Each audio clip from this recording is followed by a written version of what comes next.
The candle in Duke Edmund Whitmore's hand shook so badly that hot wax spilled onto his fingers, yet he barely felt it. His legs had gone soft beneath him, and the long hallway of Ashford Manor seemed to tilt sideways with every step he took. He gripped the wall for support, his breath coming out in short, uneven gasps. He had felt this way every night for the past 3 weeks. A heavy fog would settle over his mind just after dinner, and by the time he reached his bedroom, his whole body felt as though it belonged to someone else. Tonight was worse than before. The floor beneath him seemed to rock like the deck of a ship caught in a storm. He stopped near the base of the grand staircase, pressing his palm against the cold marble pillar, trying to steady his breathing. His vision blurred at the edges. For one terrifying moment, he thought he might fall right there in the empty corridor, with no one around to help him. Then a small voice broke through the silence. "You're not tired, sir. You're drugged." Edmund's head snapped up. Standing a few feet away, half hidden in the shadow of a tall bookshelf, was a little girl no older than 7. She wore a plain gray dress with a patched hem, her dark hair pulled back into a simple braid. Her eyes, however, were not the eyes of a frightened child. They were calm, steady, and far too serious for someone so young. He recognized her at once. Lily, the daughter of Margaret Lowry, the manor's head maid. The girl often played quietly in the corners of the house while her mother worked, always careful not to disturb anyone, always watching everything with those sharp, quiet eyes. "What did you say?" Edmund asked, his voice hoarse. Lily did not flinch. She stepped a little closer, her small hands folded in front of her apron, and repeated the words slowly, as though she wanted to make sure he understood every single one of them. "You are not tired, sir. Someone is putting something in your drink. That is why you feel this way every night." For a moment Edmund could only stare at her. The candle flame flickered between them, throwing long shadows across the polished floor. Somewhere in the house, a clock ticked steadily, the only sound besides his own ragged breathing. He wanted to laugh it off. He wanted to tell himself that this was nothing more than the imagination of a lonely child who spent too much time listening to servants' gossip. But something about the way she said it, without hesitation, without fear, without the nervous stammering he would expect from a child caught saying something forbidden, made the words settle heavily in his chest. "That is a very strange thing to say to your master," he managed, forcing his voice to sound stern, though it came out weaker than he intended. Lily did not lower her gaze. "I know it is strange, but it is true. I have seen it happen. I did not want to say anything before because I was scared. But you looked like you were about to fall down, and I did not want you to get hurt." Edmund studied her face carefully. There was no trace of a lie in her expression, no flicker of doubt, no attempt to take the words back. Children who invented stories usually broke under a stern look, glancing away, shifting their feet, searching for an escape. Lily did none of these things. She stood perfectly still, waiting for him to respond, as though she had rehearsed this moment many times in her mind before finally finding the courage to speak. A sudden wave of dizziness swept over him, and he had to grip the pillar again to keep from swaying. Lily's small hand shot out, catching the edge of his sleeve, though she was far too small to actually hold him up. It was the gesture itself that struck him, the instinct of a child trying to protect a grown man twice her size, simply because she believed something terrible was happening to him. "Sir, please sit down," she said, her voice suddenly softer, less like a warning and more like genuine concern. "You look very pale." Edmund allowed himself to be guided to a nearby bench beneath the window, more out of necessity than trust. He lowered himself onto the hard wood, his heart pounding unevenly in his chest. The dizziness slowly began to fade, but the fear that had settled in his stomach did not. He looked at Lily again, who now stood in front of him, watching him with those same steady eyes. "Tell me exactly what you mean," he said quietly. "And do not leave anything out." Lily hesitated for the first time since she had appeared in the hallway. She glanced over her shoulder, toward the shadows near the far end of the corridor, as though checking to make sure no one else was listening. Then she stepped closer and lowered her voice to barely above a whisper. Every night after you finish your dinner, someone brings your evening tea to your study. I have seen them add something to it, a small amount of powder from a little paper packet. They stir it in very quickly, so it disappears before anyone can notice. Edmund's chest tightened. Who have you seen doing this? Lily shook her head quickly, her braids swinging with the motion. I cannot say right now. Please, sir, not here. It is not safe to talk about it in the open hallway. Someone might hear. Her sudden caution unsettled him even more than her earlier calmness. A child who was making up stories would have no reason to worry about being overheard. But a child who had genuinely witnessed something dangerous, something meant to remain hidden, would understand exactly why silence mattered. He nodded slowly, forcing himself to think clearly despite the fog still clinging to the edges of his mind. Very well, we will speak of this again, somewhere private, but tell me one thing now. Why did you decide to tell me tonight, after staying silent for so long? Lily's eyes softened, and for a moment she looked like exactly what she was, a frightened little girl carrying a secret far too heavy for her small shoulders. Because tonight you almost fell down the stairs, she said simply. I was afraid that if I waited any longer, something very bad would happen to you. I did not want that on my conscience. Her honesty struck him harder than any accusation could have. He studied her face once more, searching for any sign of deception, and found none. Only fear, and beneath the fear, a quiet, stubborn courage that seemed far too large for such a small body. You did the right thing, he said finally, his voice gentler than before. Go back to your mother now.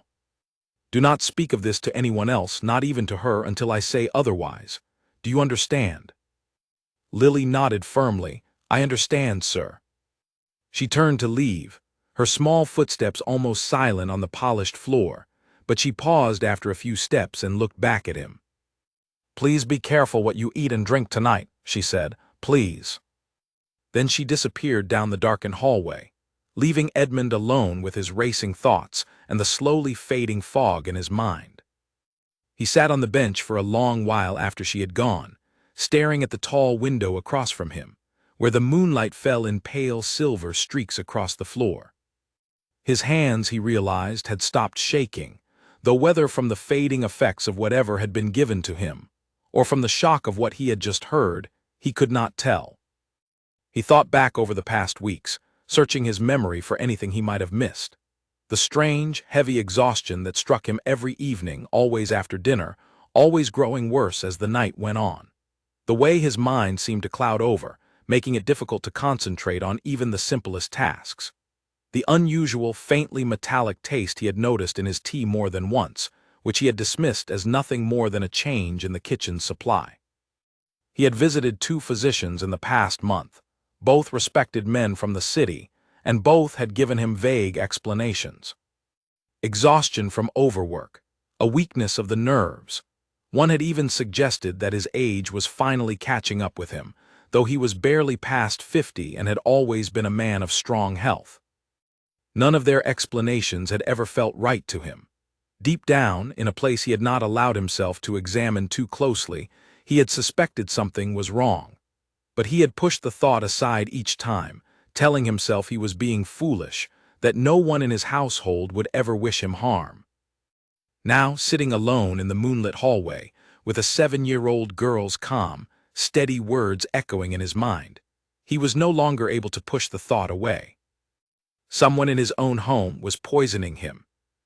The realization settled over him like a cold weight, pressing down on his chest until it became difficult to breathe.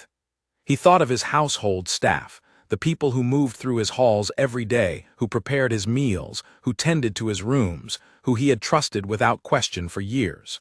Which of them could be responsible, and why?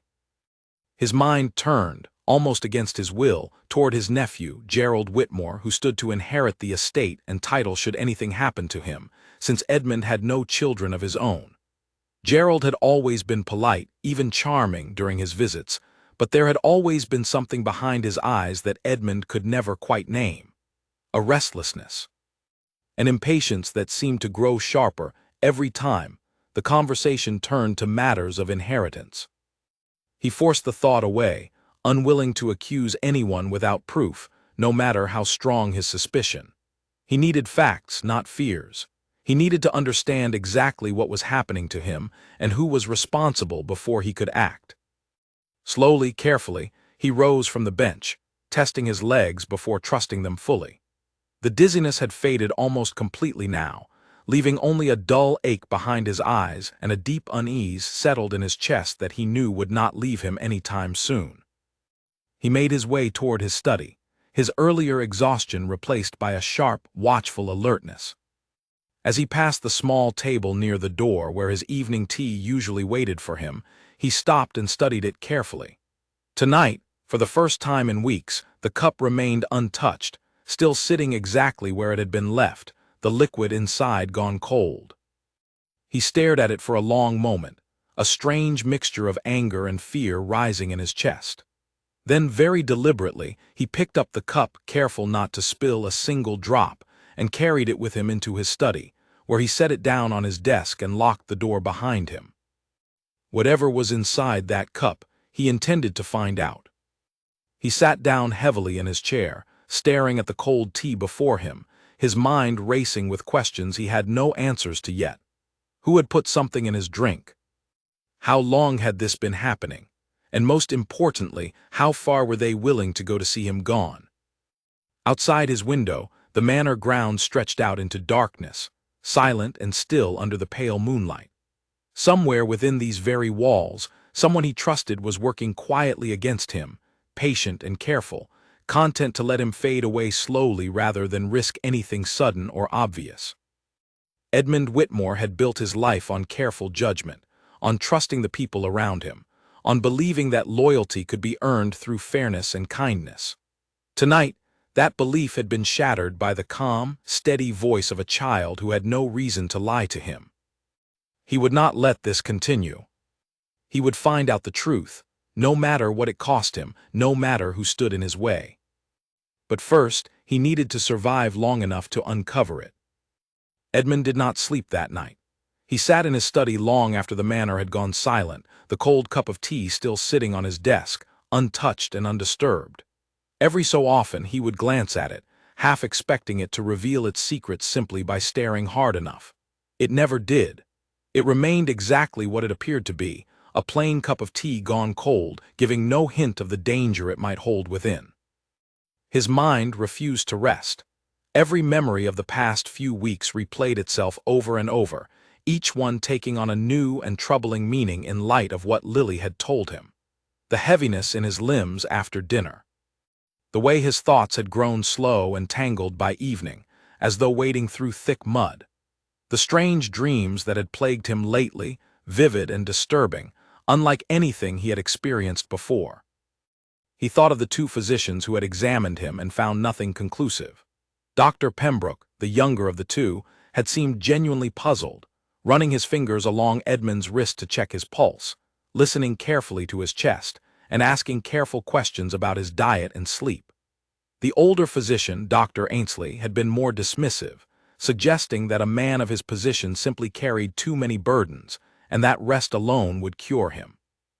Neither of them had thought to test his food or drink. Why would they? No one suspects poison in a peaceful household, in a home built on generations of loyalty and service. Poison belonged to stories, to old legends whispered around fires, not to the quiet, ordinary evenings of a countryside estate. And yet here he sat, staring at a cup of tea that might hold exactly that. As the first pale light of dawn began to creep through the curtains, Edmund finally rose from his chair, his body stiff and aching from sitting so long in one position. He wrapped the cup carefully in a cloth and placed it inside a locked drawer of his desk, hiding it from view. He needed to think clearly about his next steps, and he could not do that while exhausted and frightened. He rang for his valet, Peter Doyle, a quiet, efficient man who had served him faithfully for nearly 6 years. Peter arrived promptly, as he always did, his expression calm and professional, showing no sign of surprise at finding his master awake so early, still dressed in yesterday's clothes. "You did not sleep well, Your Grace," Peter observed, moving to draw back the curtains fully. No, Edmund admitted, watching him carefully, searching his familiar face for anything he might have missed before. I did not sleep at all. Peter's brow furrowed with what appeared to be genuine concern. Shall I send for Dr. Pembroke again? Not yet, Edmund said carefully. I wish to speak with Margaret Lowry first. Send her to me, but quietly. I do not wish to disturb the rest of the household this early. If Peter found the request unusual, he did not show it. He simply nodded and left the room to carry out the instruction, closing the door softly behind him. Edmund watched him go, unable to stop the small, uncomfortable thought that crept into his mind. Peter had access to his study every single day. He prepared his clothes, arranged his schedule, and often brought messages and small items into the room without anyone questioning his presence. If someone wanted to poison the Duke slowly and carefully, without raising suspicion, a trusted valet would have countless opportunities to do so. He hated the thought even as it formed. Peter had never given him any reason to doubt his loyalty. But then again, neither had anyone else in this house, and someone among them was clearly capable of deception. A soft knock came at the door a short while later. Margaret Lowry entered, her hands twisted nervously in her apron, her eyes cast downward in the respectful manner expected of household staff. She was a slim woman in her early 30s, with tired lines around her eyes that spoke of years of hard work and quiet worry. "You wish to see me, Your Grace?" she asked, her voice trembling slightly. Edmund studied her carefully before speaking. "Yes, Margaret, please sit down." She hesitated, clearly uncomfortable with the informality of being asked to sit in her master's presence, but she obeyed, perching stiffly on the edge of the chair he indicated. "Your daughter came to me last night," Edmund began carefully, watching her reaction closely. "She said something rather troubling." Margaret's face went pale instantly, and her hands tightened around the fabric of her apron until her knuckles turned white. "Your Grace, I am so sorry if she disturbed you. She is a curious child, always wandering where she should not, and sometimes she says strange things that mean nothing at all. Please, do not hold it against her or against me." Her sudden flood of apologies, delivered so quickly and with such visible fear, told Edmund far more than her words did. This was not the reaction of a mother whose child had simply been imaginative or mischievous. This was fear, real and deep, the kind that came from knowing something dangerous and desperately hoping it would remain hidden. "Margaret," Edmund said gently, leaning forward slightly, "I am not angry. I only wish to understand what your daughter meant. She told me that someone has been putting something into my evening tea. Do you know anything about this?" Margaret's eyes filled with tears almost instantly, and she pressed a trembling hand to her mouth, shaking her head rapidly. "I do not know anything, Your Grace. I swear it. I have told Lily many times not to speak of things she does not understand. She imagines too much. She always has, ever since she was small." "Margaret," Edmund said, his voice firmer now, though still not unkind. "Look at me." Slowly, reluctantly, she lifted her gaze to meet his. What he saw there confirmed his growing suspicion.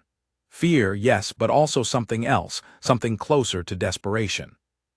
"I believe your daughter," he said quietly. "I believe she saw something, and I believe you know more than you are telling me, whether you learned it from her or from something you witnessed yourself. I need you to tell me the truth, Margaret. Whatever is happening in this house, I promise you, both you and Lily will be protected. But I cannot protect either of you if I do not understand what we are facing." Margaret's composure finally broke. Tears spilled down her cheeks, and her shoulders shook with quiet, desperate sobs.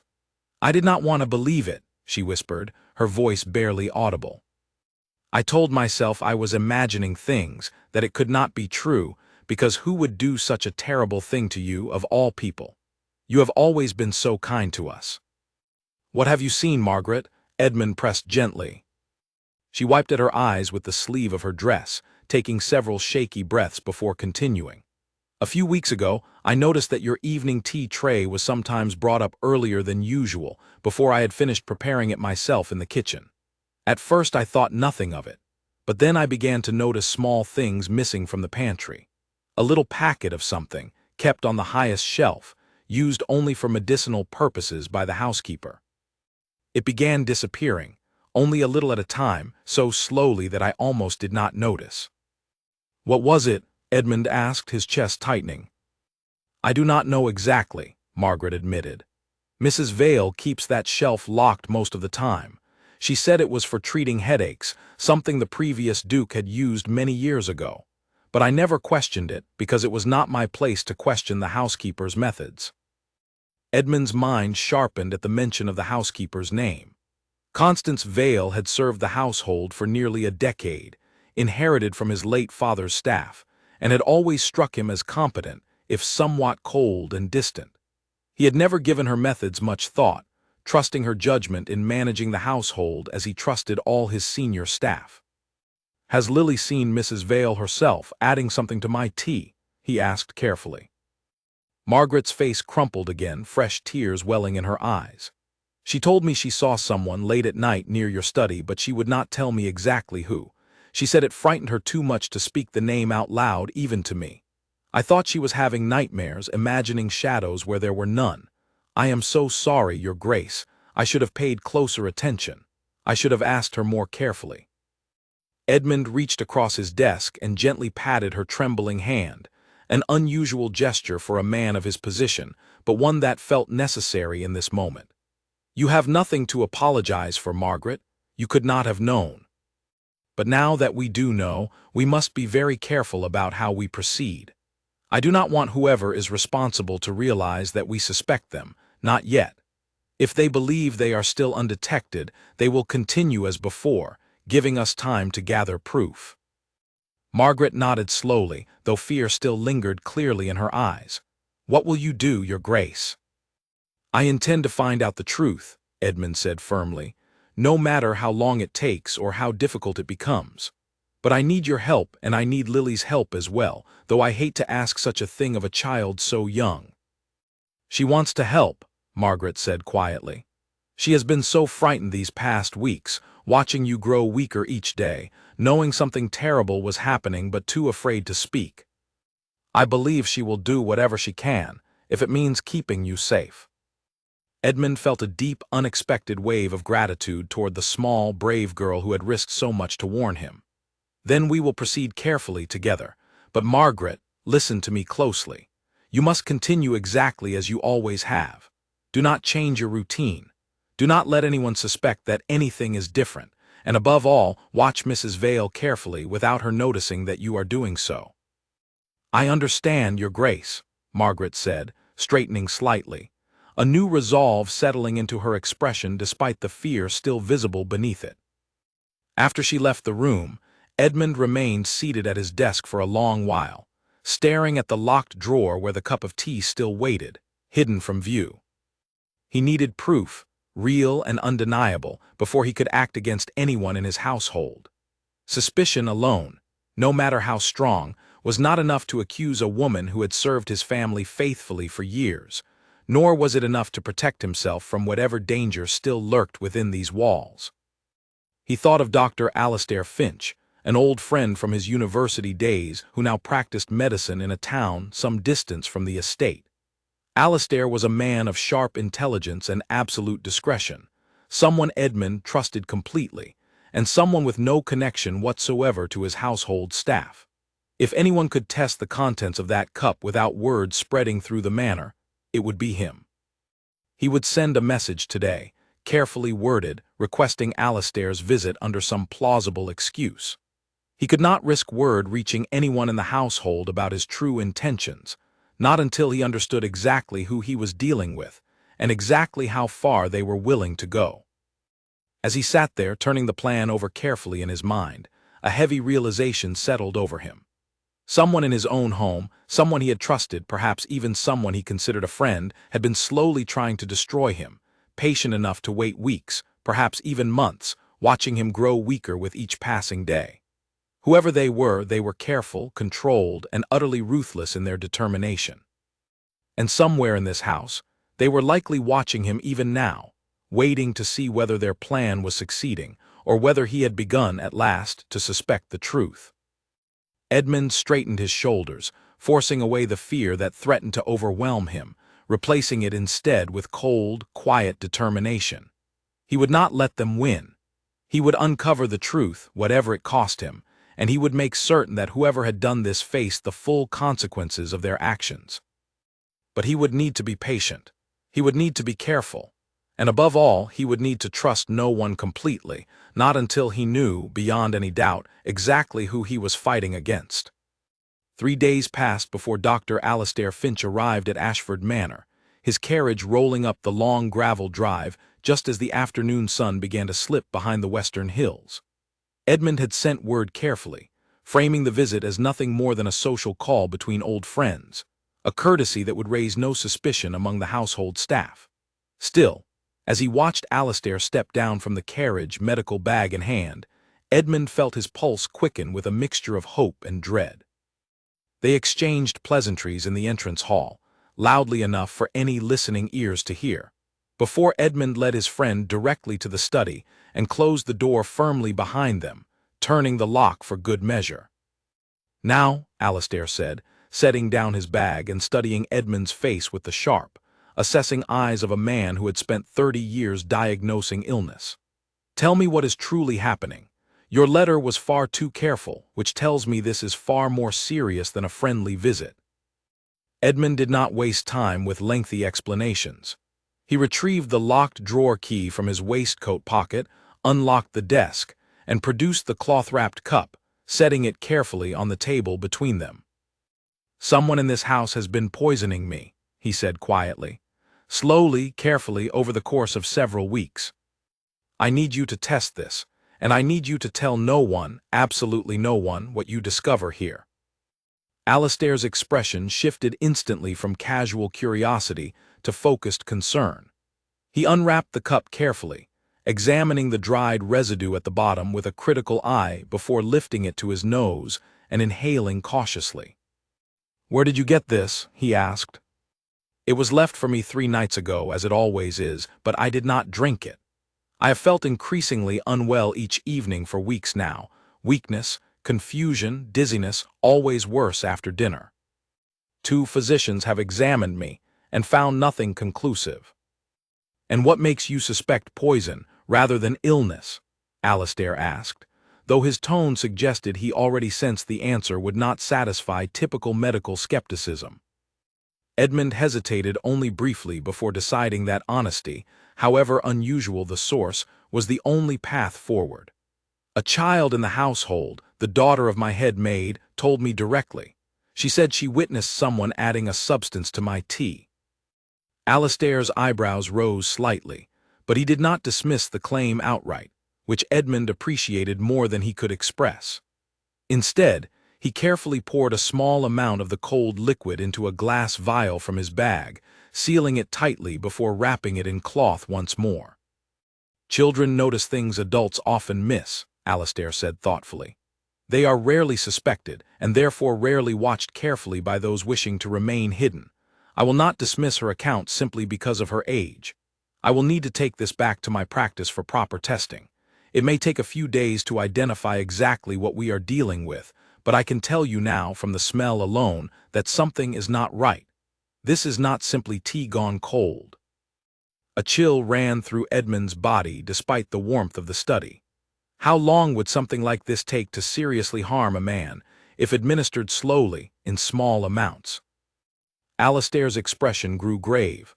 "That depends entirely on the substance and the amount given each time. Some poisons cause only discomfort and confusion at low doses, useful only for weakening a person over time. Others, if the amount given gradually increases, can eventually prove fatal, appearing to the untrained eye as nothing more than a slow decline in health, easily mistaken for natural illness or old age. I have seen cases like this before, though rarely.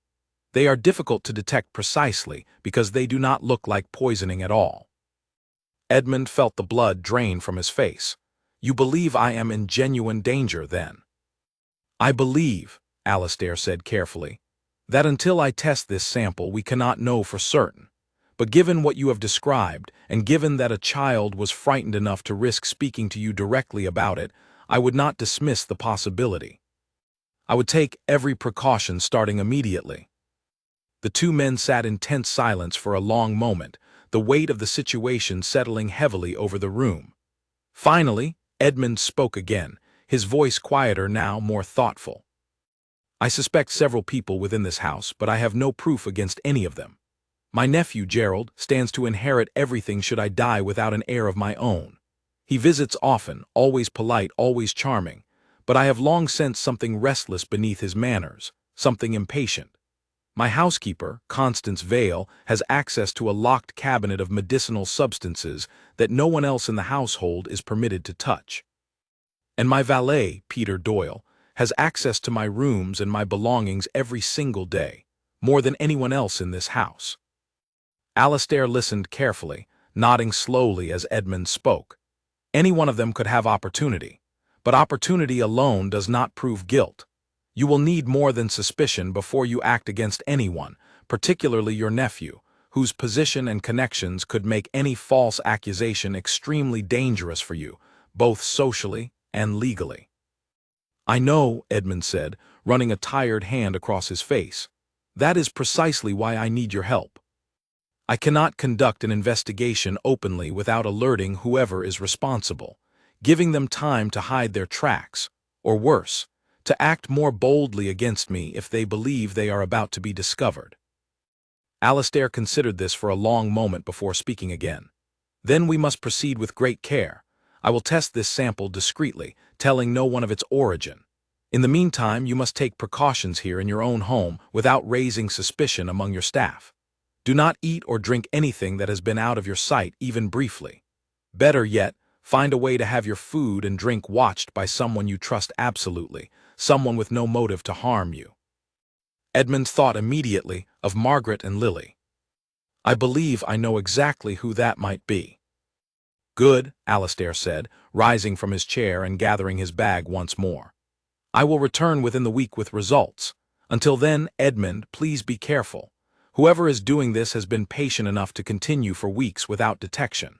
That suggests someone confident, someone who believes themselves clever enough to never be caught. Such people can become desperate, even dangerous, if they sense they are losing control of the situation." The warning settled uneasily in Edmund's chest as he walked his friend back through the manor, maintaining an easy, casual conversation for the benefit of anyone who might be listening. As they passed through the main hallway, Edmund caught sight of Constance Vale standing near the base of the staircase, her sharp eyes following their movement with an expression he could not quite read. "Dr. Finch was simply passing through the area," Edmund said smoothly, loud enough for her to hear clearly. "We thought we might catch up over old times." Constance offered a small, polite nod, her expression giving away nothing. "Of course, Your Grace. I hope you had a pleasant visit." "Very pleasant indeed," Alastair replied warmly, playing his part perfectly. "Though I must be on my way now. Duties call, as always." They said their farewells at the entrance, and Edmund watched the carriage roll away down the long drive, carrying with it the small vial that might soon confirm his deepest fears. When he turned back toward the house, he found Constance still standing near the staircase, watching him with an expression that sent an unexpected shiver down his spine. "Is something troubling you, Mrs. Vale?" he asked carefully. "Not at all, Your Grace," she said smoothly, her voice giving nothing away. "I simply wish to inform you that your evening meal will be ready shortly. Cook has prepared something special tonight, given your recent troubles with your health. She hopes it might help restore your strength." Edmund forced himself to smile pleasantly, though every word from her mouth now seemed to carry a hidden weight, a possible double meaning he could not ignore. "How thoughtful! Please thank her for me." As Constance turned to leave, Edmund found his eyes following her carefully, studying the confident, measured way she moved through the halls of his home, a home she had served in for nearly a decade. Was it truly her, hiding behind years of quiet loyalty, slowly working to bring about his downfall? Or was his growing suspicion simply making him see danger where none existed, turning every ordinary interaction into something sinister? He did not know, but he understood now, more clearly than ever, that he could trust no one within these walls until he had proof, real and undeniable, of who was responsible. That evening, when his dinner tray arrived, Edmund found himself studying every dish with careful, deliberate attention, searching for anything unusual in color or smell. He ate only small portions, watching the reactions of those who served him, though he found nothing to confirm or deny his suspicions. Later, when his evening tea arrived as it always did, he did not drink it. Instead, he waited until he was alone, then carefully poured it into a small glass jar he had hidden in his desk drawer, sealing it tightly and marking the date on a slip of paper tucked beneath it.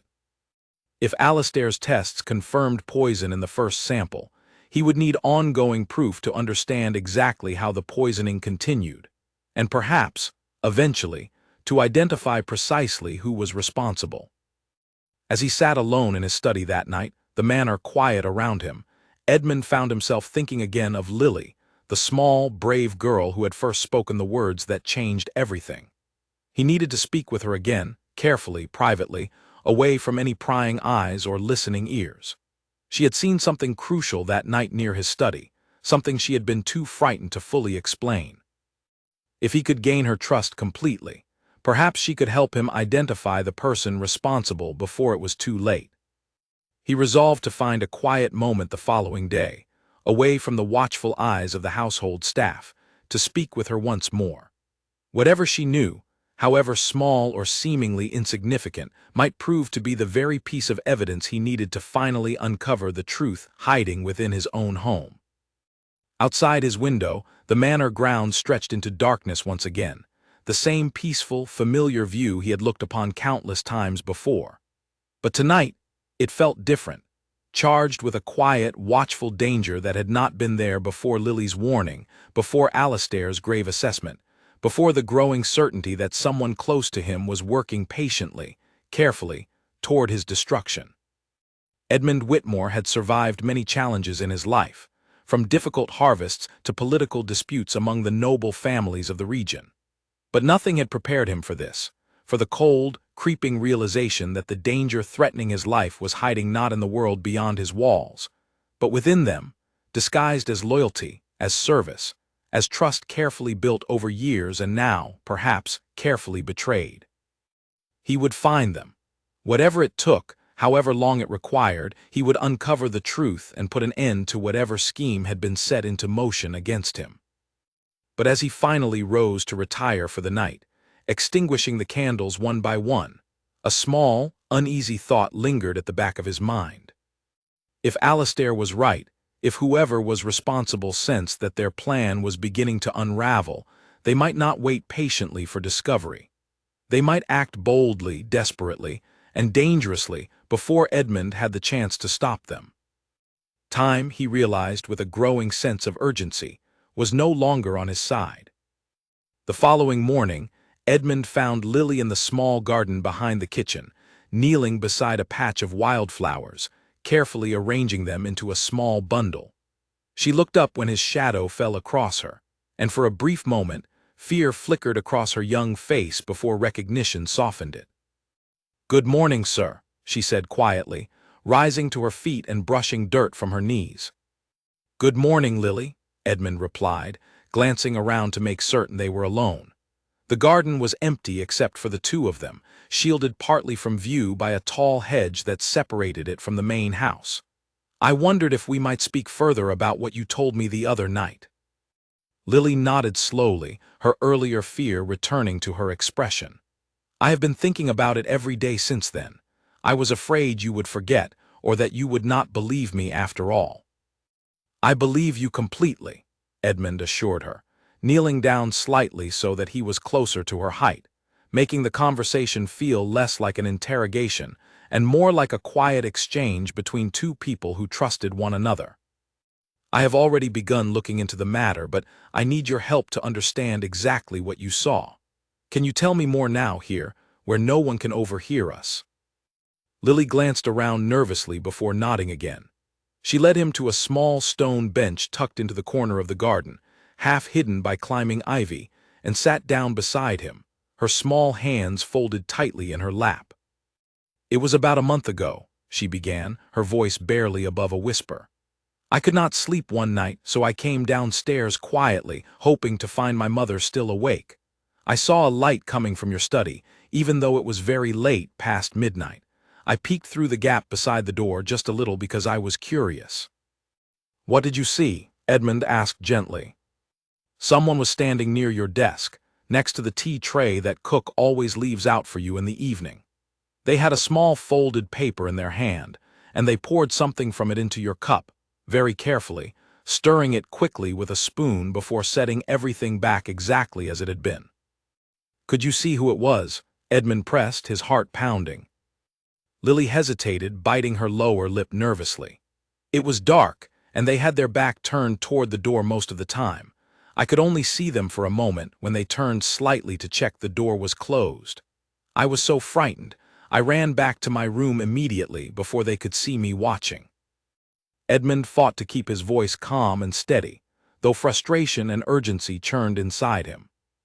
Do you remember anything about them at all? Their height, their clothing, anything unusual? Lily closed her eyes tightly, as though trying to pull the memory more clearly into focus. They were not very tall, and they moved very quickly, very quietly, like someone who did not want to be noticed. I think they were wearing dark clothing, the kind the housekeeper wears sometimes, but I am not completely certain. It was very dark, sir, and I was so scared. That is all right, Edmund said softly, sensing her growing distress. You have already helped me a great deal. Has this happened again since that night? Have you seen anyone near my study late at night after that first time? Lily nodded slowly.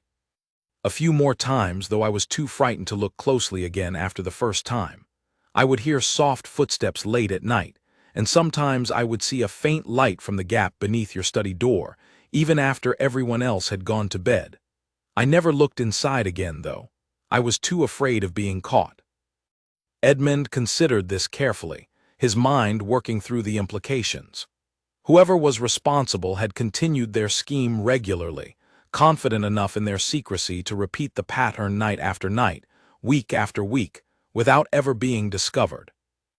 Lily, he said carefully, I need to ask you something important, and I need you to think very carefully before you answer. Have you ever seen Mrs. Vale, the housekeeper, near my study at night at any other time? Lily's brow furrowed in concentration as she thought back through her memories. I have seen her walking through the hallway sometimes, very late, when everyone else is asleep. She always seems to be checking that everything is locked properly, or so my mother told me once when I asked about it. I never thought much of it before, because it seemed like part of her duties. And what about my nephew, Gerald? Have you ever seen him near my study, particularly late at night during his visits? Lily thought for a long moment before shaking her head slowly. I have not seen him near your study at night, but I have seen him talking quietly with Mrs. Vale sometimes, in places where they probably did not think anyone was watching. Behind the garden shed, or near the old stable, places where the other servants rarely go. Edmund's pulse quickened at this new information. When was the last time you saw them together like this? A few days ago, Lily said. They were talking for a long time, and Mrs. Vale looked very serious, almost angry. Your nephew kept looking around, as if he was worried someone might see them. This revelation struck Edmund with the force of sudden clarity. If Gerald and Constance were meeting secretly, discussing matters they clearly did not wish others to witness, it suggested a connection between them that went beyond simple household business. Could they be working together, each with their own motive, united in a shared scheme against him? Lily, he said carefully, I need you to continue watching very carefully but very quietly. Do not let anyone know you are doing this, especially not Mrs. Vale or my nephew. If you see anything else unusual, anything at all, please come to me immediately, no matter what time it is. Can you do this for me, without putting yourself in danger? Lily nodded firmly, her earlier fear giving way to a quiet determination that reminded Edmund powerfully of her calm certainty that first night in the hallway. I can do that, sir. I want to help. I do not want anything bad to happen to you. Thank you, Edmund said softly, genuinely moved by her courage. You have already done more to help me than you realize, but please be careful. If whoever is responsible for this suspects that you have seen them, or that you are watching them now, they may try to silence you as well. I could not bear for you to be harmed because of your bravery in helping me." A flicker of fear crossed Lily's face at this warning, but she did not back away from her promise. "I will be careful, sir." "I promise." They sat together in comfortable silence for a moment longer before Edmund rose from the bench, glancing once more around the empty garden to ensure they had not been observed during their conversation. "Go back to your mother now, and please, act as though nothing unusual has happened. We must both be very careful in the days ahead." Lily nodded and hurried back toward the house, disappearing through a side door that led to the kitchen. Edmund remained in the garden a while longer, turning over everything she had told him, piecing together fragments of information that were slowly beginning to form a clearer, though still incomplete, picture of the danger surrounding him. Constance Vale, meeting secretly with Gerald Whitmore in hidden corners of the estate. A shadowy figure adding something to his tea late at night, someone of similar height and build to the housekeeper, though not confirmed. Footsteps and lights near his study long after the rest of the household had gone to sleep. It was not yet proof, not the kind that would satisfy a court of law or convince skeptical relatives of his suspicions. But it was enough to sharpen his focus, to narrow the scope of his investigation toward two individuals who now seemed far more likely than any others to be involved in whatever scheme threatened his life. He needed to understand the connection between Gerald and Constance more clearly. What could a housekeeper and a nephew possibly share as common cause, unless money and the promise of a share in the inheritance bound them together in this dangerous conspiracy? As Edmund walked slowly back toward the manor, his mind turning over these troubling questions, he became aware of a growing sense of urgency pressing down upon him. Alistair's warning echoed in his thoughts, that whoever was responsible if they sensed discovery approaching might become desperate, might act more boldly and dangerously than before. He needed proof quickly, before that desperation turned into something far more deadly than a slow, patient poisoning meant to look like natural decline.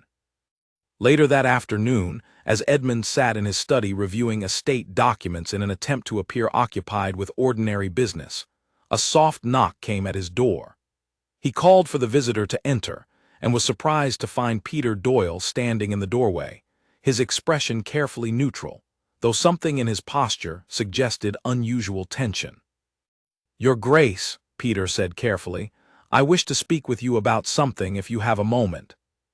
Edmund set down his pen, studying his valet's face carefully. "Of course, Peter, what is it?" Peter hesitated, glancing briefly over his shoulder before stepping fully into the room and closing the door behind him. "I do not wish to speak out of turn, Your Grace, but I have noticed some things recently that have troubled me greatly. I was uncertain whether to mention them, but given your recent illness, I feel I would be failing in my duty if I remained silent any longer." Edmund's pulse quickened, though he kept his expression carefully composed. "Go on, Peter. Whatever you have to say, I want to hear it." Peter took a deep breath before continuing, his voice lowering slightly as though fearful of being overheard, even within the privacy of the locked study. "I have noticed Mrs. Vale behaving rather strangely these past several weeks. She has become increasingly protective of the medicinal cabinet in the servants' quarters, insisting on managing it entirely herself, when previously she shared that duty with the head cook. She has also been receiving letters recently, delivered privately rather than through the usual household post, which struck me as unusual for someone in her position." Edmund leaned forward slightly, his full attention now fixed on his valet. "Do you know who these letters were from?" "I do not know for certain," Peter admitted, "but I overheard her mention your nephew's name once, quite by accident, when she believed she was alone in the servants' hall. She seemed agitated, speaking quickly to herself, something about waiting and patience, though I could not make out the full context of her words." This confirmed, at least in part, what Lily had already told him, lending additional weight to his growing suspicions. But it also raised a new, uncomfortable question in Edmund's mind. Why was Peter choosing to share this information now, after weeks of silence? Was his loyalty genuine, or was there some other motive behind this sudden willingness to speak? "Why have you decided to tell me this now, Peter?" Edmund asked carefully, watching his valet's reaction closely.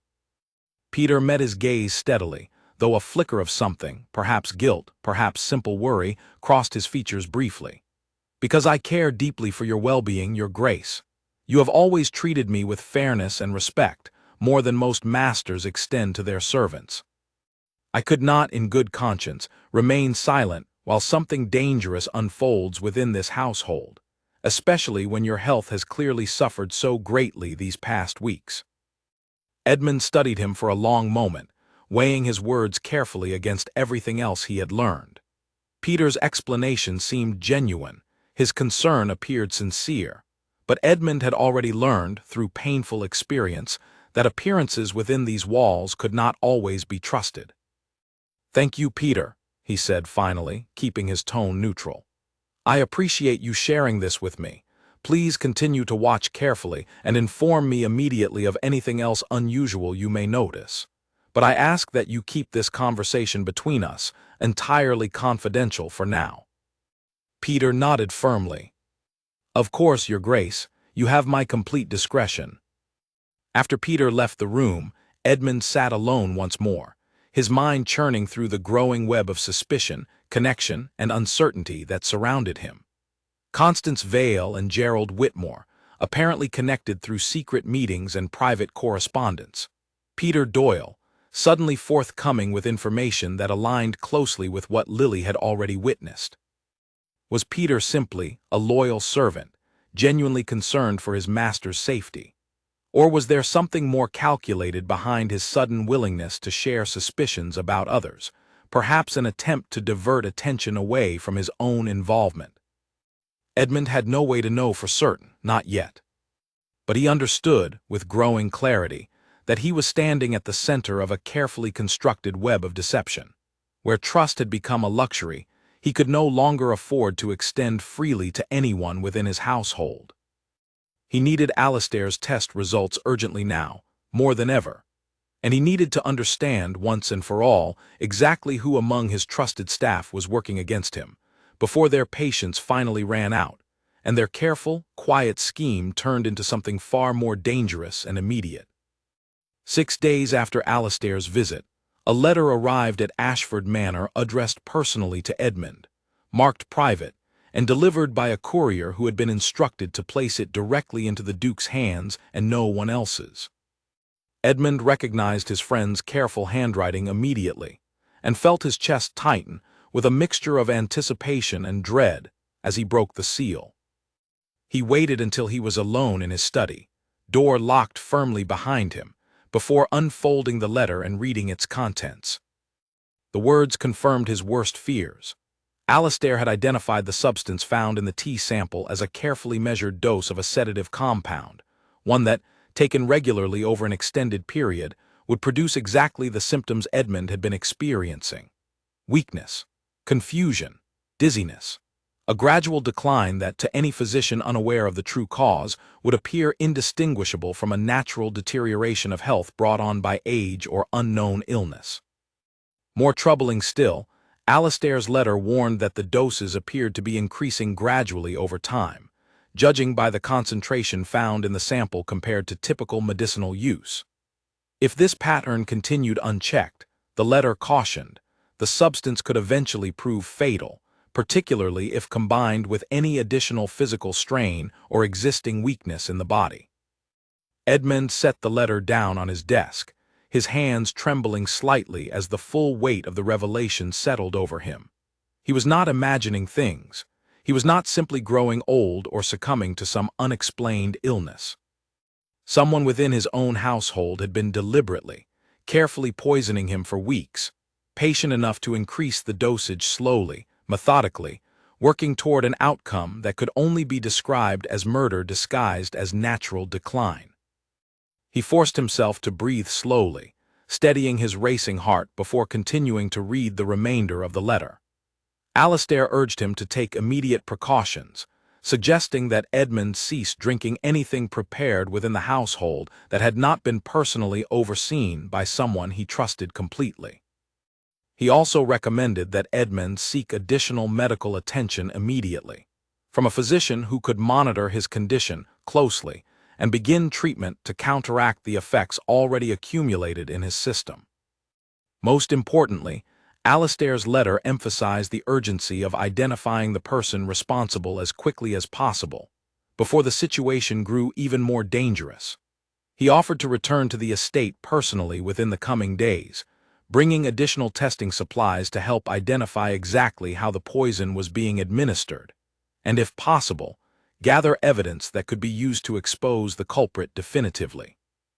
Edmund folded the letter carefully and locked it away in the same drawer where he had hidden the original cup of tea, his mind racing through the implications of what he had just learned.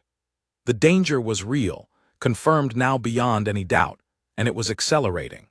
He could no longer afford to wait patiently, gathering small pieces of evidence at a leisurely pace. He needed to act, and he needed to act quickly, before whoever was responsible succeeded in their deadly plan. He summoned Margaret to his study once more, this time explaining the full gravity of the situation, sparing no detail of what Alistair's tests had revealed. Margaret's face grew pale as she listened, her hands clasped tightly together in her lap, but she did not break down as she had during their first conversation. Instead, a fierce, protective determination settled over her features. "What can I do to help, Your Grace?" she asked firmly. "I need you to prepare my evening meals and drinks yourself, personally, from this point forward," Edmund said. "No one else should have access to anything I consume, not even briefly. I know this will be difficult to arrange without raising suspicion among the rest of the staff, but it is absolutely necessary." Margaret nodded firmly. "I can tell the others that Cook has asked me to take over your personal tray, given your continued illness. It would not seem unusual for extra care to be given to your meals under the circumstances." "Good," Edmund said, relieved by her quick thinking. "And Margaret, I must ask you something else, something I hesitate to request, given the danger it may involve. I need to set a trap, something that will allow us to catch whoever is responsible in the act, rather than simply suspecting them based on second-hand information." Margaret's expression grew serious, though she did not flinch from the request. "What sort of trap, Your Grace?" Edmund explained his plan carefully. He intended to continue displaying the same symptoms of illness publicly, giving no indication that he suspected anything, while secretly ensuring that his actual food and drink came only from Margaret's carefully guarded preparation. Meanwhile, he would leave a decoy tray, prepared to look exactly like his usual evening tea, in his study each night, watched carefully by someone hidden nearby who could witness anyone approaching it. "I need someone to watch my study late at night, hidden from view, ready to observe whoever comes to tamper with the tray," Edmund explained. "It is dangerous, and I would not ask this of you or Lily if I saw any other way, but I believe this may be our best chance to catch them directly, with undeniable proof." Margaret's face paled further at the mention of danger, but her resolve did not waver. "I will do it myself, Your Grace. Lily has already risked so much. I cannot allow her to take on more danger than she already has."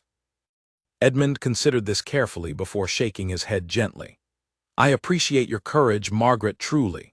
But you understand the household routines during the day, while a hidden watch at night, particularly for several consecutive nights, would be far more easily explained if Lily, unable to sleep, was simply found sitting quietly nearby, perhaps reading by candlelight in a hidden alcove. An adult creeping through the halls late at night would draw far more suspicion than a restless child." Margaret hesitated, clearly torn between her instinct to protect her daughter and the practical wisdom of Edmund's reasoning. Finally, she nodded slowly, though reluctance remained clear in her expression. "I will speak with her tonight. If she agrees, and only if she truly agrees without feeling forced, I will allow it on the condition that I remain close by at all times, ready to intervene if anything goes wrong." "Of course," Edmund agreed immediately. "I would never ask her to face this alone." That evening, after dinner had been served and the household had begun settling into its usual nighttime routine, Edmund found himself once again in his study, staring at the ordinary evening tea tray that Margaret had prepared exactly as always, careful to maintain the appearance of normalcy for anyone watching. Tonight, however, the tea itself remained untouched by any dangerous substance, prepared entirely by Margaret's own hands, carried directly from the kitchen to his study without passing through anyone else's care. Hidden within a small alcove near the study door, tucked behind a tall decorative screen that had stood in that hallway for as long as Edmund could remember, Lily sat quietly with a small candle and a storybook, appearing to any passerby as nothing more than a child who had wandered from her bed, unable to sleep, seeking comfort in a quiet corner of the house. Edmund retired to his bedroom at his usual hour, leaving the decoy tray sitting on his desk exactly as it always appeared, hoping desperately that tonight would be the night their careful plan finally bore fruit. He did not sleep, of course. He lay in his bed, fully dressed beneath the covers, listening intently to every sound within the manor, waiting anxiously for any sign that their trap had succeeded. The hours passed slowly, agonizingly, each creak of the old house sending his pulse racing before settling once more into anxious silence. Just past midnight, a soft knock came at his bedroom door, so quiet he almost missed it entirely. He rose immediately, opening the door to find Margaret standing there, her face pale in the dim candlelight, Lily pressed close against her side, trembling slightly. "Your Grace," Margaret whispered urgently, "Lily saw something. Please come quickly." Edmund followed them silently down the darkened hallway toward his study, his heart pounding with a mixture of fear and fierce anticipation. As they approached, Lily tugged gently at his sleeve, drawing him to a stop just before they reached the study door. "I saw her clearly this time," Lily whispered, her voice trembling but certain. "I saw Mrs. Vale come into the study just a few minutes ago. She poured something from a small paper packet into the tea just like before, and then she left quickly, looking around as though she was worried someone might see her." Edmund's chest tightened with a fierce, complicated mixture of vindication and fury. His suspicions had been correct all along. Constance Vale, the trusted housekeeper who had served his family faithfully for nearly a decade, was indeed responsible for slowly, patiently trying to end his life. "Are you absolutely certain it was her, Lily?" Edmund asked quietly, needing to be completely sure before taking any further action. Lily nodded firmly, no trace of doubt in her expression. "I am certain, sir. I saw her face clearly this time in the candlelight. It was Mrs. Vale." Edmund knelt down slightly, meeting Lily's eyes directly. "You have done something incredibly brave tonight, something that will help me protect not only myself, but everyone in this household from further danger. Thank you, Lily, truly."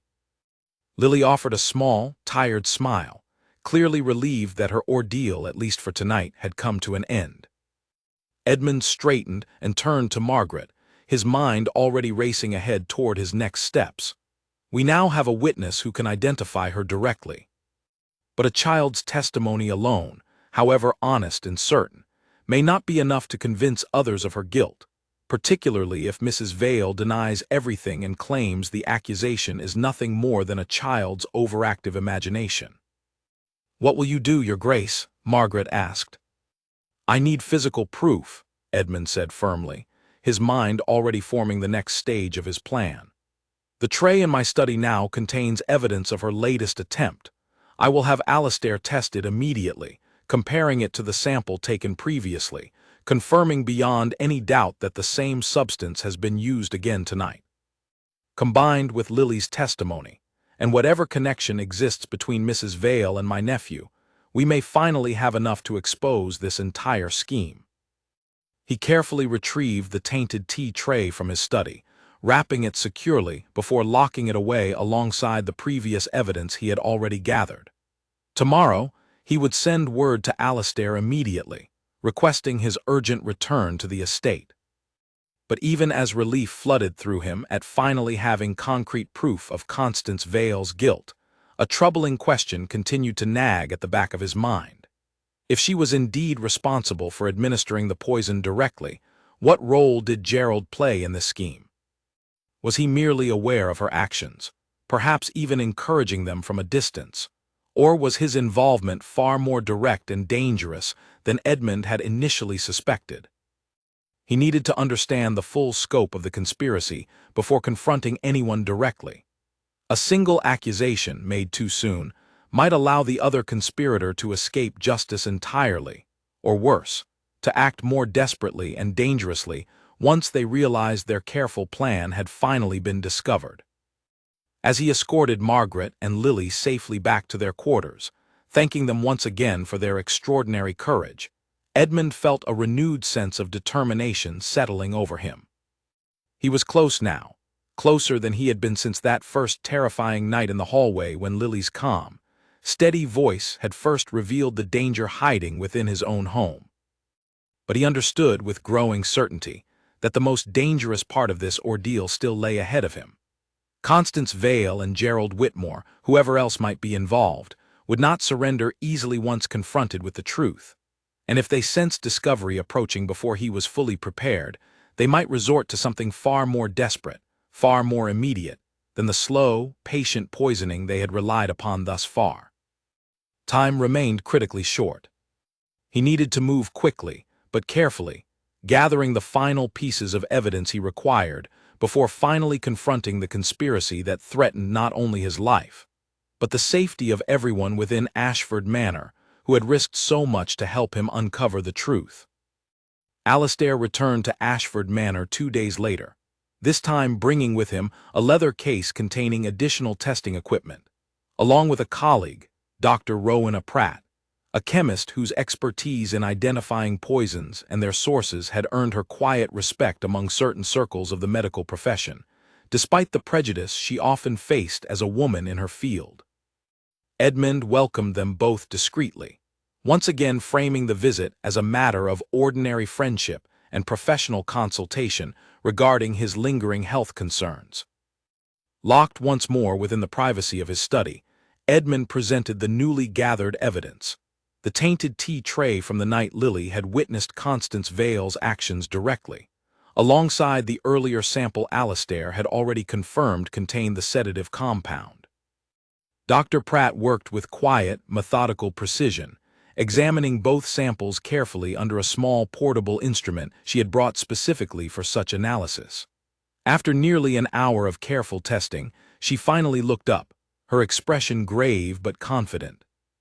Both samples contain the identical substance, she confirmed.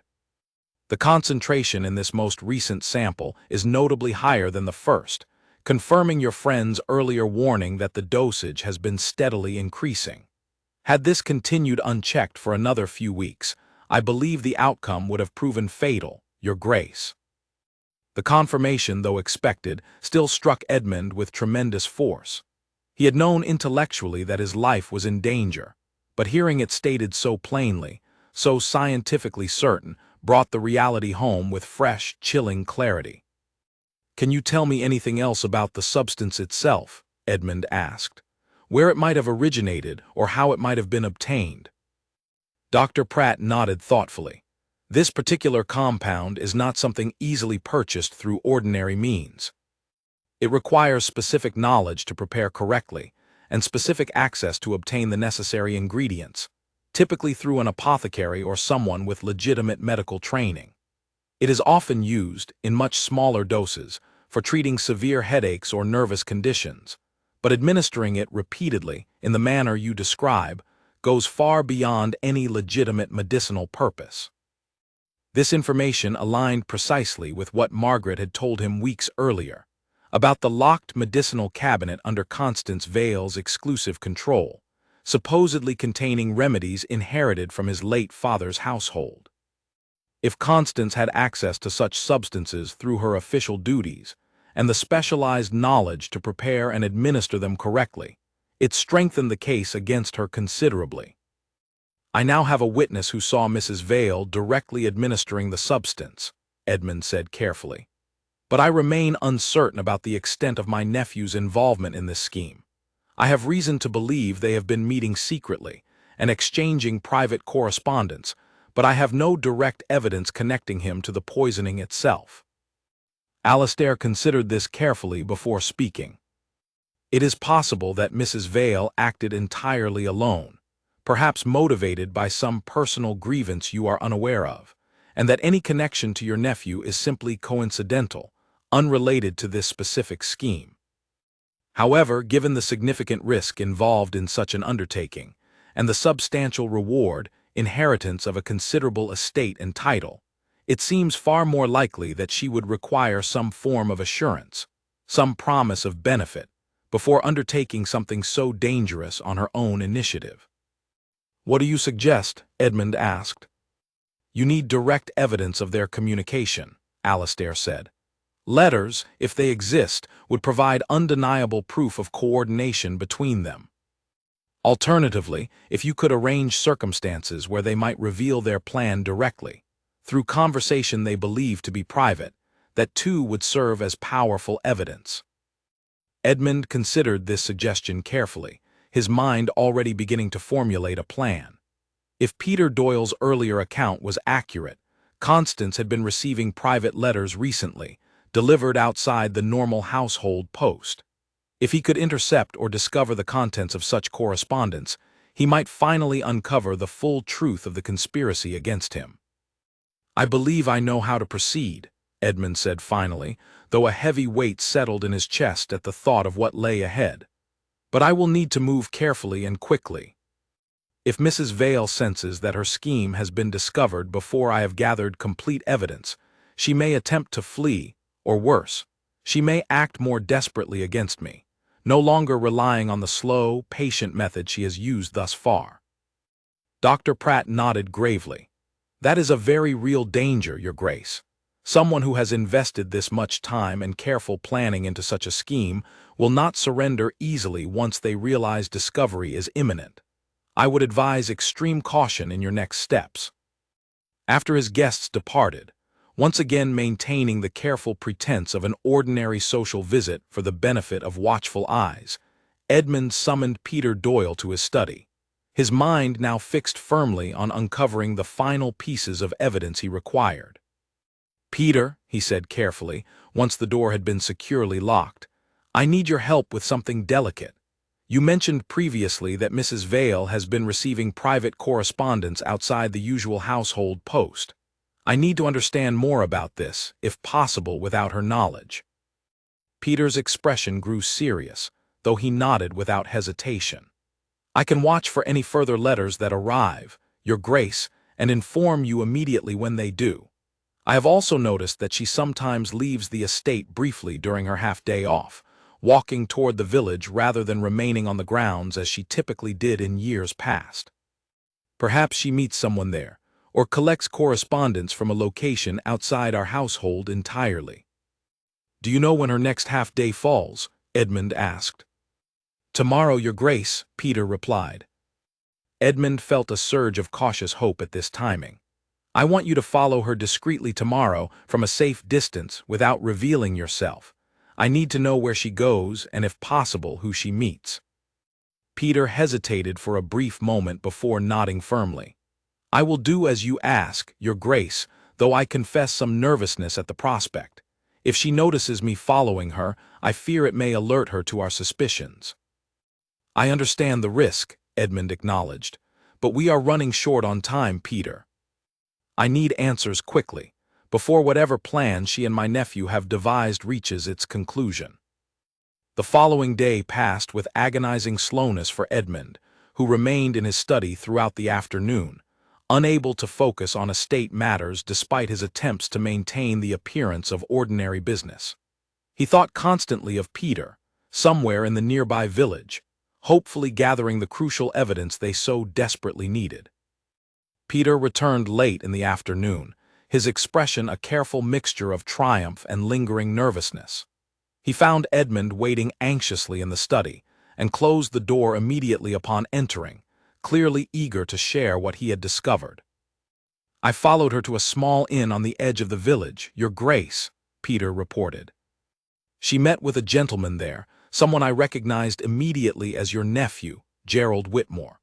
They spoke together for nearly half an hour, seated in a private corner of the establishment, though I could not hear their exact words from my position outside the window. Edmund's pulse quickened. Did you see anything exchanged between them? Letters, money, anything of significance? Peter nodded. Yes, Your Grace. Toward the end of their meeting, I saw your nephew pass a small leather pouch across the table to Mrs. Vale, which she quickly tucked into her coat. It appeared, from the shape and weight suggested by how she handled it, to contain a significant sum of money. This confirmed, beyond any reasonable doubt, that Gerald and Constance were working together, likely with financial arrangements serving as her motivation for undertaking such a dangerous and terrible scheme. Whatever personal loyalty she had once held toward the Whitmore family had clearly been overcome by whatever sum Gerald had promised her in exchange for her cooperation. This is exactly the confirmation I needed, Edmund said, though satisfaction at finally understanding the truth was tempered heavily by the painful betrayal of discovering that his own nephew, his closest living relative, was actively working to end his life for the sake of inheritance. What will you do now, Your Grace? Peter asked quietly. Edmund considered the question carefully, weighing his options with the same careful deliberation he had applied throughout this entire ordeal. He now possessed substantial evidence: Lily's direct witness testimony, the confirmed poison samples from Dr. Pratt's analysis, and Peter's account of the secret meeting and financial exchange between Constance and Gerald. But he understood that a public accusation, made too hastily, might still allow his nephew's wealth and social standing to cast doubt upon the evidence, particularly given that much of it relied upon the testimony of servants and a young child. He needed one final piece of undeniable proof, something that would leave absolutely no room for doubt or dismissal. He needed a confession, delivered in circumstances that could be witnessed and confirmed by others of unquestionable credibility. I intend to set a final trap, Edmund said slowly, his mind already working through the details of a plan forming clearly in his thoughts. One that will force both of them to reveal their scheme directly, in front of witnesses whose testimony cannot be easily dismissed. Peter's eyes widened slightly at the boldness of this suggestion. How do you intend to accomplish that, Your Grace? Edmund allowed himself a small, grim smile, the first genuine expression of confidence he had felt since this terrifying ordeal began. I intend to invite my nephew to dinner, along with several respected guests whose presence will lend credibility to whatever unfolds. I will make it clear, through careful conversation, that I suspect my declining health may not be entirely natural, watching closely for any reaction from either Gerald or Mrs. Vale that might betray their guilt. And then, at the right moment, I will reveal that I know the truth entirely, presenting the evidence we have gathered before witnesses who can attest to their reactions and any admissions that follow. That sounds extremely dangerous, Your Grace, Peter said carefully. If they realize they have been discovered in a room full of witnesses, there is no telling how they might react. Desperation can drive people to terrible extremes. I understand the risk, Edmund acknowledged gravely. But I see no other way to bring this matter to a definitive conclusion, one that will ensure justice is properly served, and that I remain safe from any further attempts against my life. I cannot continue living under constant threat, wondering each evening whether tonight's meal might finally prove fatal. Peter nodded slowly, understanding settling over his features despite his obvious concern. Then, I will do whatever I can to help ensure your safety throughout this plan, Your Grace. You have my complete loyalty, now more than ever. As evening fell over Ashford Manor once again, Edmund began the careful work of planning his final confrontation, drafting invitations to trusted friends and respected members of the local community, whose presence would lend unquestionable credibility to whatever unfolded. He thought carefully about timing, about the exact moment when he would reveal his knowledge, about how to present the evidence in a manner that would leave no room for denial or dismissal. He also thought with growing unease about the danger this plan posed to everyone involved, particularly Lily and Margaret, whose crucial testimony had made this entire investigation possible. If Constance and Gerald realized, even briefly, the full extent of what had been discovered against them, there was no telling what desperate measures they might attempt before justice could be properly served. Edmund resolved to take every possible precaution, ensuring that Lily and Margaret remained safely away from the manor during the confrontation itself, protected from any potential danger that might arise. This battle, the final and most dangerous stage of his long, patient investigation, was one he would face directly, with the support of trusted allies, but without placing the child and her mother in harm's way any further than they had already bravely risked on his behalf. The evening ahead would determine everything, whether justice would finally be served, or whether the conspiracy against him would find some final, desperate way to succeed despite everything he had uncovered. Time was running short, and Edmund understood with cold, clear certainty that he could delay no longer. In the days that followed, Edmund moved carefully through the delicate work of arranging his final plan, taking pains to ensure that nothing appeared unusual to anyone watching him closely. He sent invitations to 4 trusted guests, individuals whose reputations and standing within the community would lend unquestionable weight to whatever they might witness. Among them was Sir Aldous Bramwell, a respected magistrate known throughout the county for his fairness and sharp judgment, along with his wife, Lady Bramwell, whose keen powers of observation Edmund had always admired. He also invited Reverend Coleridge Hart, the local clergyman whose honesty and moral standing were beyond question, and finally, Alastair himself, who arrived a day early to help finalize the details of their plan before the other guests appeared. The invitation extended to Gerald was carefully worded, framed as a celebration of Edmund's recent improvement in health, an occasion to gather close family and friends together after weeks of worry and concern. Edmund knew his nephew would find such an invitation impossible to refuse, particularly given his likely eagerness to assess firsthand whether the Duke's condition truly showed signs of recovery, information that would prove crucial to whatever timeline he and Constance had planned for their scheme. On the morning of the dinner, Edmund met privately with Alastair in his study, reviewing the evidence they had gathered one final time, ensuring every detail of their plan remained clear and precise. "Are you certain you wish to proceed with such a direct confrontation?" Alastair asked, concern evident in his tone. "There remain other paths we could pursue, involving the magistrate directly beforehand, gathering additional evidence before any public revelation." "I have considered every alternative," Edmund replied firmly, "but I believe this approach offers the best chance of forcing an admission before witnesses whose testimony cannot be dismissed. Gerald has always been confident, even arrogant, believing himself far too clever to ever be caught. If I present the evidence carefully, allowing his own reactions and words to betray him before respected witnesses, I believe we will achieve a far more conclusive result than simply presenting documents and second-hand testimony to a magistrate afterward." Alastair nodded slowly, though worry remained clearly visible in his expression. "Very well. I will remain close throughout the evening, ready to assist however necessary." As the appointed hour approached, Edmund dressed carefully, taking extra time to compose himself despite the anxious tension coiled tightly within his chest. He had rehearsed the evening's conversation many times in his mind, considering various ways it might unfold, various reactions Gerald and Constance might display when finally confronted with the truth. Yet despite all his careful preparation, he could not shake the deep unease that settled over him as he made his way toward the dining hall.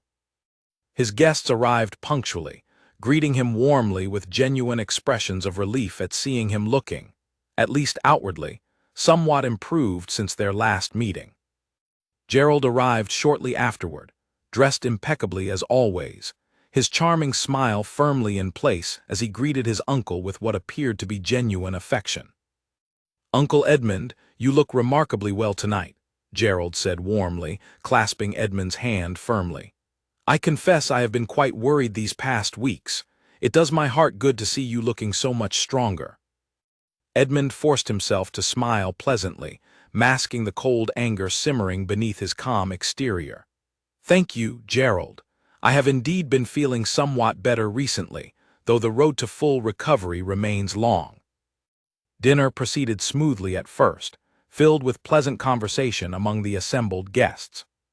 Edmund watched carefully throughout the meal, noting how Constance Vale, overseeing the service with her usual quiet efficiency, occasionally exchanged brief, meaningful glances with Gerald across the room, glances that would have meant nothing to anyone unaware of their secret arrangement, but which struck Edmund now as unmistakable evidence of their shared conspiracy.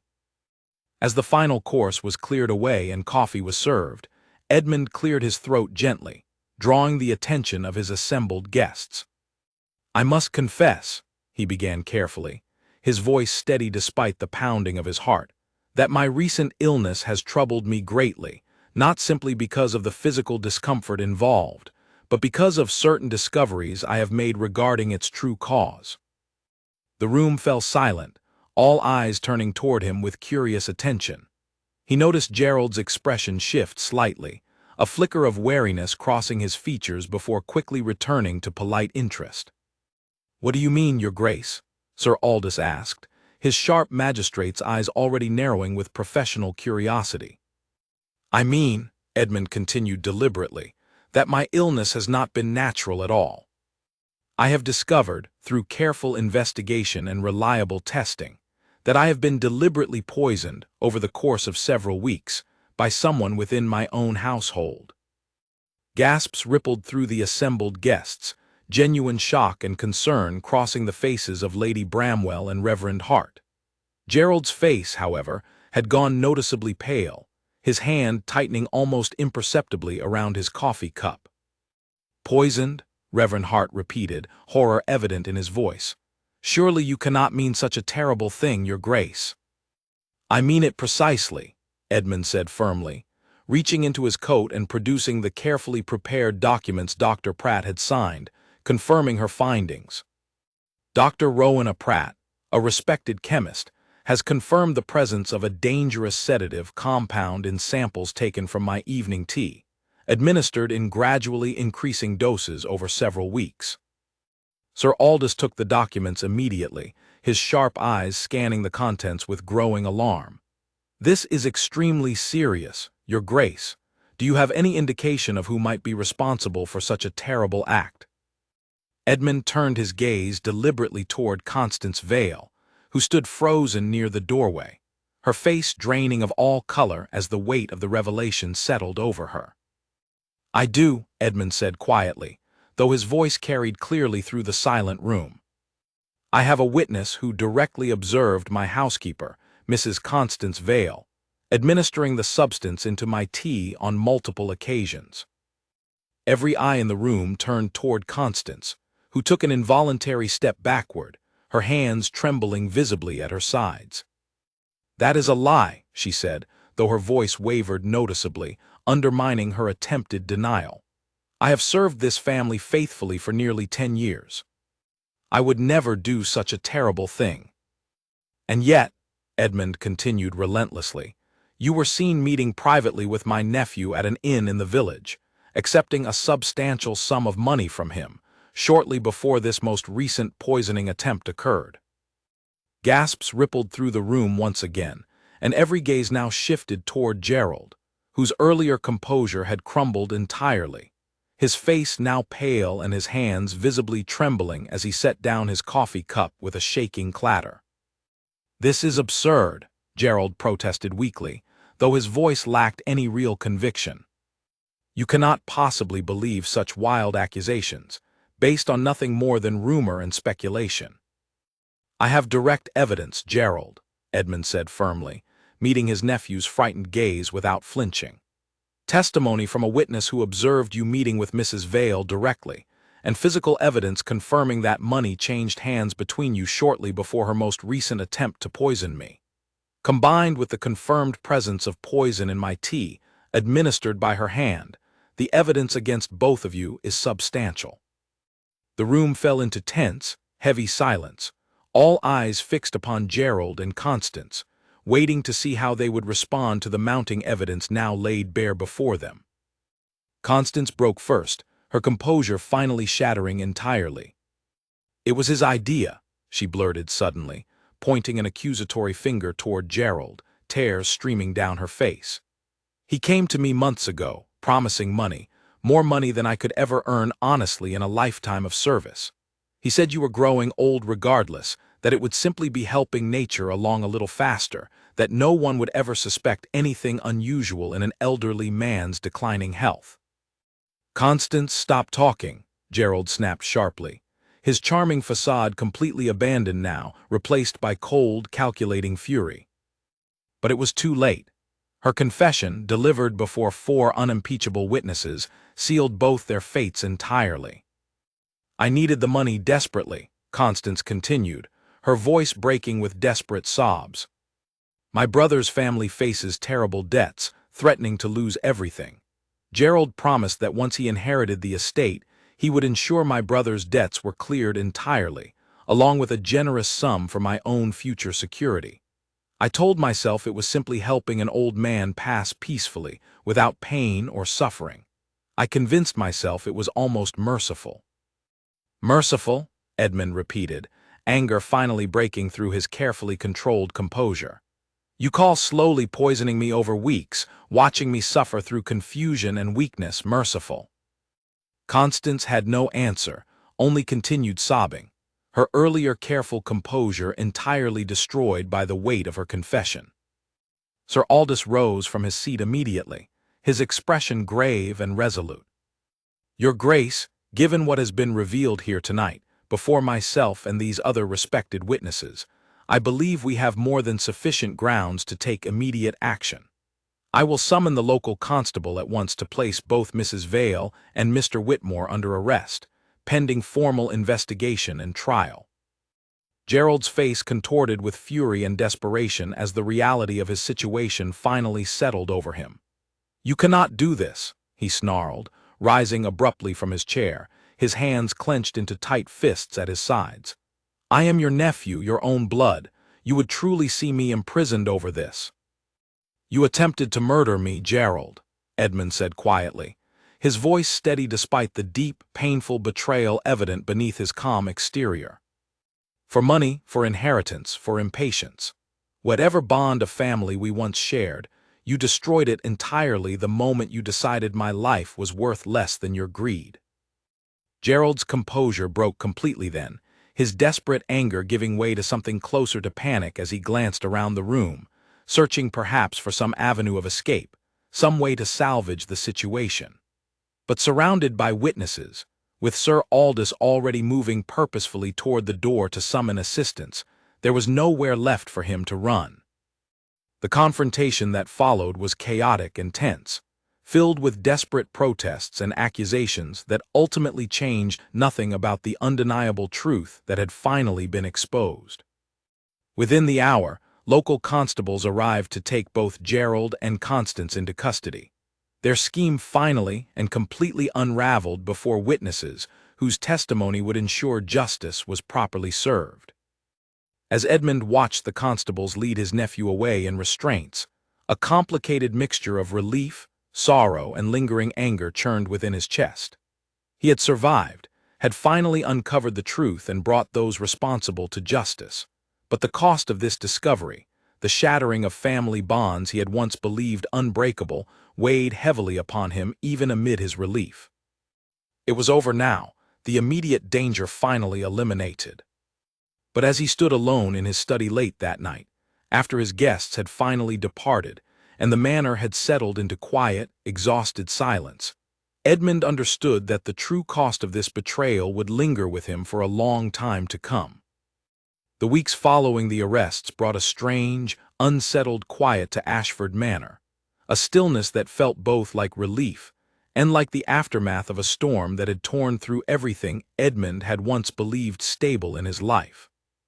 Gerald and Constance faced formal charges before the county court, and though the proceedings dragged on through several difficult weeks, the evidence gathered against them, Dr. Pratt's chemical analysis, Lily's careful testimony delivered gently and privately to the magistrate rather than in open court to spare her the ordeal of public questioning. And Peter's account of the secret meeting at the village inn proved overwhelming and impossible to refute. Constance, in exchange for her full cooperation and complete confession, received a reduced sentence, though she would spend a significant number of years in confinement, her once respected position and reputation destroyed entirely by her choices. Gerald, as the primary architect of the scheme and the one who had corrupted her loyalty through greed and false promises, received a far harsher judgment, stripped entirely of any future claim to the Whitmore inheritance, and sentenced to a lengthy term of imprisonment that would consume the better part of his remaining youth. Edmund attended none of the court proceedings personally, unable to bear witnessing his nephew's final disgrace directly, though he provided written testimony and cooperated fully with the investigation whenever required. He found himself, in quiet moments alone, grieving not for Gerald's punishment, which he believed entirely justified, but for the relationship they might have shared, the family bond that greed and impatience had utterly destroyed. With Gerald's claim to the inheritance permanently severed, Edmund faced the difficult question of who might eventually succeed him, given that he remained without children of his own. He resolved, in time, to consult with legal advisers about establishing a more distant but trustworthy relative as his heir, someone whose character he could verify carefully before extending such trust again. But such decisions could wait. For now, his primary concern remained rebuilding some sense of normalcy and safety within his household. He called Margaret and Lily to his study one final time, several weeks after the dramatic conclusion of that fateful dinner, wishing to properly express his gratitude for everything they had risked on his behalf. Margaret arrived first, Lily trailing close behind her, both looking somewhat nervous despite the warmth Edmund had always shown them throughout this entire ordeal. "Please sit down," Edmund said gently, gesturing toward the chairs across from his desk. "I wish to speak with you both properly, now that everything has finally been resolved." Margaret and Lily settled into their seats, Lily's small hands folded neatly in her lap, her expression curious rather than fearful, a welcome change from the anxious tension that had defined so many of their previous conversations. "I owe you both a debt I can never fully repay," Edmund began, his voice thick with genuine emotion. "Lily, your courage that first night, and every night afterward when you continued to help me despite the danger involved, saved my life. Without your honesty, I might have continued unaware of the danger surrounding me until it was far too late to save myself." Lily's cheeks flushed slightly at the direct praise, though she met his gaze steadily, the same calm certainty he had first noticed in her that fateful evening in the hallway. "I am glad I could help, sir," she said simply. "I did not want anything bad to happen to you. You have always been kind to my mother and to me." "And you, Margaret," Edmund continued, turning his attention to her. "Your courage in coming forward, in allowing your daughter to take such risks despite your fear for her safety, and in preparing my meals personally during those final dangerous weeks, demonstrated a loyalty and bravery I will never forget." Margaret's eyes glistened with unshed tears, though she managed a small, proud smile. "We only did what felt right, Your Grace. Anyone would have done the same, given the chance." Edmund shook his head gently, disagreeing with her modest assessment. "No, Margaret, not everyone would have shown such courage, particularly given the very real danger involved. Many would have remained silent, too frightened of the consequences, too uncertain of whether their word would even be believed. You and Lily chose bravery over safety, honesty over silence, and I owe you both more than words can properly express." He reached into his desk drawer and produced a folded document, sliding it carefully across the desk toward Margaret. "This is a deed for a small cottage on the eastern edge of the estate grounds, along with a generous sum that will ensure both of you are cared for comfortably for the rest of your lives. Additionally, I have arranged for Lily's proper education, beginning immediately, with the finest tutors available, ensuring she has every opportunity to develop whatever talents and ambitions she chooses to pursue as she grows older. Margaret stared at the document in stunned silence for a long moment, her hands trembling as she carefully unfolded it and read through the details it contained. "Your Grace, this is far too generous. We could never accept something so extravagant simply for—" "You will accept it," Edmund interrupted gently but firmly, "because you have earned it entirely, through courage that few adults, let alone children, could ever hope to match. Lily's quick thinking and honest heart saved my life. It is only right that her future, and yours, reflects the gratitude I feel for what you both risked on my behalf." Margaret finally nodded, tears now flowing freely down her cheeks as the full weight of Edmund's generosity settled over her. "Thank you, Your Grace. We are deeply grateful, more than I can properly express." Lily, meanwhile, had remained quiet throughout this exchange, though her eyes had grown wide with wonder at the mention of proper education and tutors. "Does this mean I will learn to read even better, sir? And perhaps learn other things too, like mathematics and history?" Edmund smiled warmly at her eager curiosity, a welcome contrast to the fear and caution that had defined so much of her behavior throughout the difficult weeks of their shared ordeal. "Yes, Lily. You will learn whatever subjects interest you most, taught by skilled tutors who will help you develop your considerable intelligence and courage into whatever path you choose to pursue as you grow older. You have already shown remarkable wisdom and bravery for someone so young. I believe you have a bright future ahead of you, whatever you decide to make of it." Lily beamed with genuine excitement, momentarily forgetting the formal solemnity of their earlier conversation, her natural childlike joy finally breaking through after weeks of quiet fear and careful secrecy. As Margaret and Lily prepared to leave his study, their futures now secured through his generous provisions, Edmund found himself reflecting on how dramatically his life had changed since that first terrifying night when Lily's calm, steady voice had shattered his assumptions about safety and trust within his own home. He had learned through painful experience that trust could not be extended blindly, even to those closest to him by blood or long years of service. Gerald's betrayal, driven by simple greed and impatience, had shattered his faith in family bonds he had once considered unbreakable.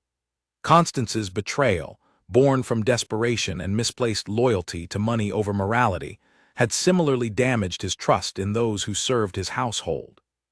But he had also learned something equally powerful, a lesson that offered genuine hope amid the painful betrayals he had endured.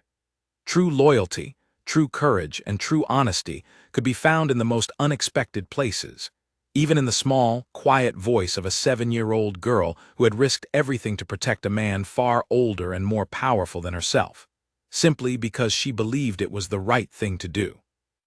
In the months that followed, as autumn gave way to winter and the estate settled into a new, more cautious rhythm, Edmund found himself rebuilding his household staff carefully, interviewing each new employee personally, taking far greater care in extending his trust than he had ever considered necessary before this ordeal began. He appointed a new housekeeper, a woman of impeccable reputation recommended personally by Sir Aldous, and gradually restored a sense of normalcy and safety to the halls of Ashford Manor. He also began visiting Margaret and Lily regularly at their new cottage, taking genuine pleasure in watching Lily's education progress, marveling at her sharp intelligence and quick understanding of whatever subjects her tutors introduced. She approached her studies with the same calm, steady determination she had shown throughout their shared ordeal, quickly becoming known among her tutors as an exceptionally promising student, far beyond what anyone might have expected given her humble beginnings. One evening, nearly a year after the dramatic confrontation that had finally exposed the conspiracy against him, Edmund sat in his study reviewing correspondence when a soft knock came at his door. He called for the visitor to enter, surprised to find Lily standing there, now 8 years old, her posture confident and her expression thoughtful in a way that reminded him powerfully of that first fateful night. "May I speak with you, sir?" she asked politely, though a hint of her old seriousness remained clearly visible beneath her improved circumstances. "Of course, Lily," Edmund said warmly, setting aside his correspondence entirely. "You may always speak with me. What is on your mind?" Lily settled into the chair across from his desk, her small hands folded neatly in her lap, much as they had been during that first difficult conversation so many months earlier. "I have been thinking, sir, about everything that happened last year, about how frightened I was, and how I almost did not tell you what I had seen, because I was afraid no one would believe me." Edmund listened carefully, sensing that this conversation carried deeper significance than a simple casual visit. "I want to help other people someday," Lily continued, her voice growing more confident as she spoke. "People who might be frightened to speak up about something wrong the way I was frightened at first. My tutor has been teaching me about the law, about how magistrates and courts work to protect people and ensure justice is properly served. I think, when I am older, I would like to study such things properly, perhaps even become someone who helps investigate wrongdoing, the way you and Dr. Finch worked together to uncover the truth about what was happening to you." Edmund felt a swell of pride and admiration at her ambitious, thoughtful declaration, remarkable for a child so young, yet entirely consistent with the remarkable courage and clear thinking she had demonstrated throughout their shared ordeal. "I believe you would make an extraordinary investigator or lawyer, or whatever path you ultimately choose to pursue," he said sincerely. "You have already proven, at an age when most children think only of simple games and stories, that you possess both the courage and the wisdom necessary to seek out truth, even when doing so carries genuine danger. Whatever you choose to become, Lily, I have complete confidence that you will accomplish it with the same remarkable determination you showed me that first night in the hallway." Lily smiled brightly, clearly pleased by his confident encouragement. "Thank you, sir. I will work very hard to make you proud." "You already have," Edmund said warmly, meaning every word completely. "More than you could possibly know." As Lily left his study that evening, her small footsteps confident and purposeful rather than fearful and hesitant as they had once been, Edmund found himself reflecting once more on the remarkable journey that had brought them to this moment.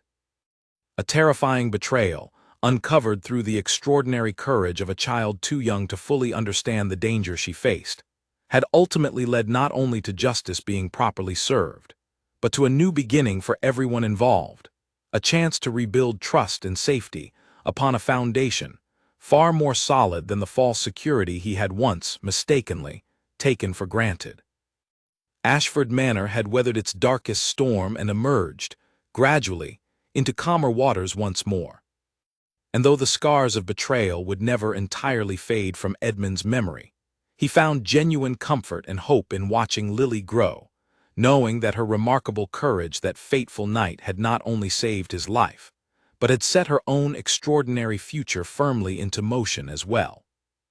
The Duke and the maid's daughter, bound together forever by the terrifying ordeal they had faced and overcome together, continued forward into a future built upon honesty, courage, and the quiet, powerful truth that sometimes the smallest, most unexpected voices carry the greatest wisdom of all. 3 years passed at Ashford Manor, and with them came a quiet, steady healing that Edmund had once feared might never fully arrive. The manor's halls, once haunted by suspicion and fear, gradually filled again with the ordinary sounds of a well-run household: laughter from the kitchen, the soft clatter of dishes, the comforting rhythm of a life rebuilt on careful trust rather than blind assumption.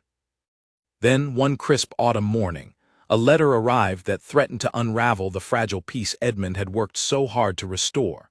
It came from the prison where Gerald remained confined, delivered by an official courier with instructions that it be read only by the Duke himself. Edmund broke the seal with cautious hands, uncertain what his former nephew could possibly wish to say to him after everything that had passed between them.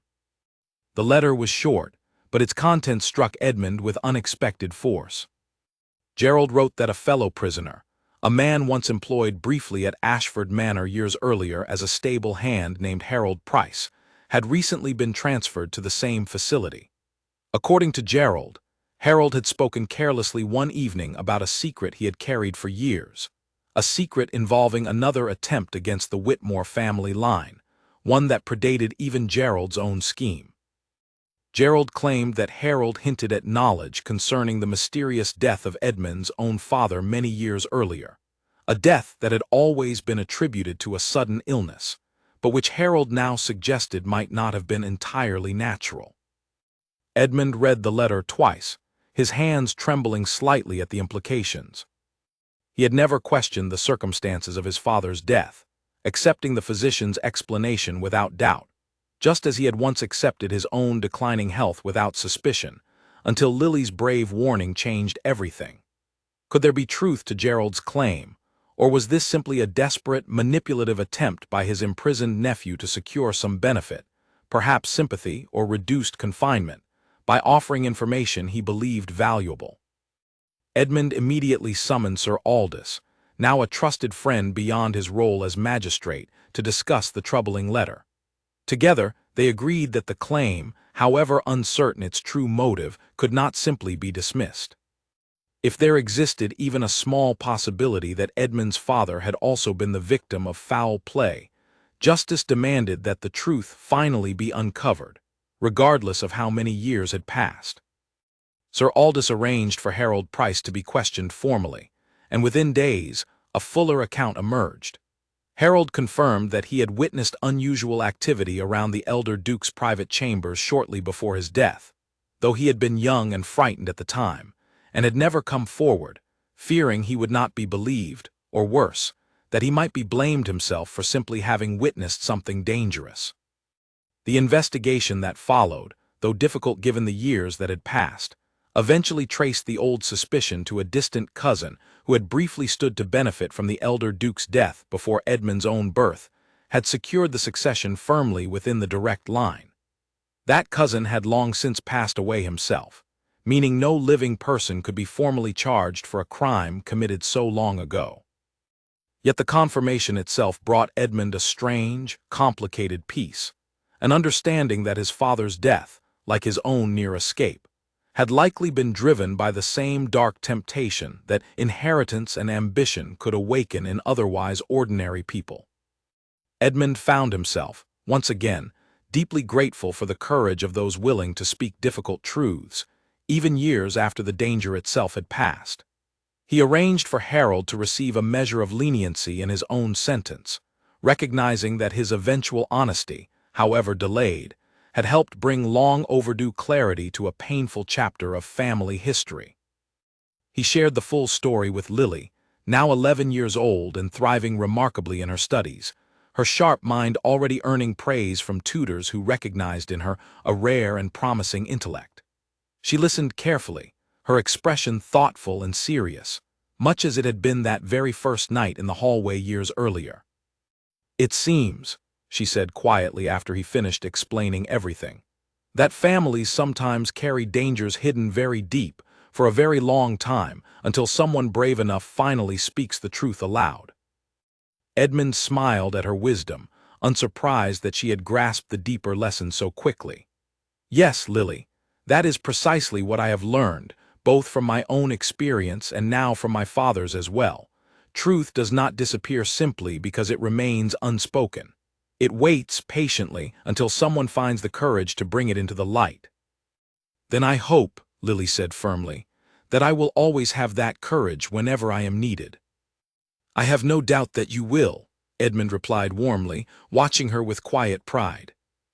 "You have already proven it, more clearly than most people ever do in their entire lives." As winter settled once more over Ashford Manor, Edmund found himself reflecting on how completely his understanding of trust, family, and courage had transformed since that fateful night when a small girl's calm, steady voice had first revealed the danger hiding within his own walls. He had lost a nephew to greed, gained clarity about his father's own tragic end, and discovered, in the most unexpected place imaginable, a remarkable young friend whose honesty and bravery had reshaped the entire course of his life. The manor stood quiet and peaceful beneath the falling snow that evening, its halls finally free of the hidden dangers that had once lurked within them.